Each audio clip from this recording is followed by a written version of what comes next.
চলে এসেছি আমার স্নেহের ছাত্রছাত্রীদের জন্য।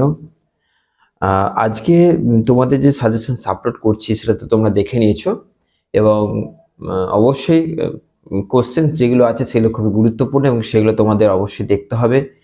এবার মোট কথা হচ্ছে, যতটা সম্ভব আমার মনে হয় যারা এই ইতিহাসটা নিয়ে রেখেছো, অর্থাৎ political history of modern Europe, তো তাদের আমি মনে করি অনেক কোশ্চেন তোমাদের এর মধ্যে করা হয়ে গেছে।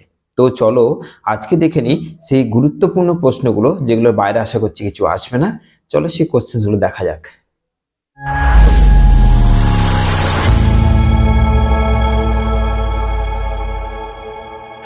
প্রথমে যে প্রশ্নগুলো আমি একটু সাজিয়েছি, তোমরা জানো গুছিয়ে দেওয়াটা আমার অভ্যাস। তো প্রথমে আছে টিকা, মাত্র 3টে টিকা দিয়েছি, সে 3টের মধ্যেই আসবে, তার বাইরে আসবে না। টিকা কি আছে? ইংল্যান্ডের গৃহযুদ্ধ, ওয়েস্টফেলিয়া চুক্তি আর টিউডর বিপ্লব। এই 3টে টিকার মধ্যে একটা টিকা তোমাদের আসতে চলেছে। 2 নম্বর কি না, পশ্চিম ইউরোপে সামন্ততন্ত্রের পতনে ব্যবসা বাণিজ্য কতটা দায়ী। 3 নম্বর, পঞ্চদশ চার্লস তার সাম্রাজ্যকে সুদৃঢ় করার জন্য কি কি পদক্ষেপ নিয়েছিলেন। 4 নম্বর, পঞ্চদশ শতকের সংকট আলোচনা করো। 5 নম্বর, 30 বছরের যে যুদ্ধ, এই 30 বছরের যুদ্ধ কোশ্চেনটা অনেকভাবে দেয় আর কি, ঠিক আছে, অনেকভাবে কোশ্চেনটা দেয়। কিভাবে? 1618 থেকে 48। প্রথম হচ্ছে এই সালটা ভালো করে দেখে নাও। কোশ্চেন হবে যে এই যে 30 বছরের যুদ্ধ, এর পেছনে ধর্মীয় না রাজনৈতিক কোন কারণটা বেশি দায়ী ছিল, এই একটা কোশ্চেন দিতে পারে। বা জার্মানির সমাজ ও অর্থনীতিতে এই 30 বছরের যুদ্ধের কি প্রভাব, এইভাবে দিতে পারে। আর স্পেনের ওপর এই যুদ্ধের কি প্রভাব, এইভাবে দিতে পারে। ওকে, স্পেনের ওপর কি প্রভাব, এটা 2020 সালে এসেছে। আগে যেটা বললাম সেটা 2019 সালে এসেছে। তো বুঝতে পারছো কত ইম্পর্টেন্ট। এরপরে 6 নম্বর যেটা রেখেছি, নিরঙ্কুশ রাজতন্ত্র থেকে। নিরঙ্কুশ রাজতন্ত্র থেকে তোমাদের যে কোশ্চেনগুলো ইম্পর্টেন্ট আছে সেগুলো হচ্ছে, পঞ্চদশ লুই কিভাবে ফ্রান্সের নিরঙ্কুশ রাজতন্ত্রকে শক্তিশালী করে, এই একটা।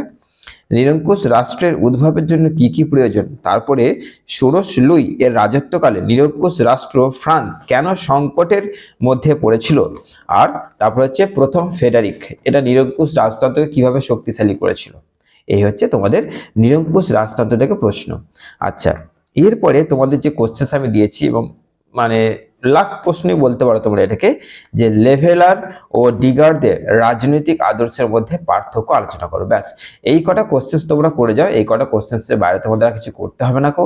এবার যদি এই কোশ্চেন তোমাদের করা থাকে, যে হ্যাঁ এই কোশ্চেনগুলো আমাদের করা আছে, কিছু কিছু হয়তো 2-1টা নেই কো, মোটামুটি অবশ্যই তোমাদের করা হয়ে যাবে, কারণ তোমাদের পরীক্ষা সামনে চলে এসছে। তো আমি শুধু একটা এক্সট্রা তোমাদের দিয়েছি, একটা। ওকে, সেটা হচ্ছে 1688 খ্রিস্টাব্দের বিপ্লবকে কি গৌরবময় আখ্যা দেওয়া যায়। এই হচ্ছে তোমাদের একটা মাত্র এক্সট্রা কোশ্চেন।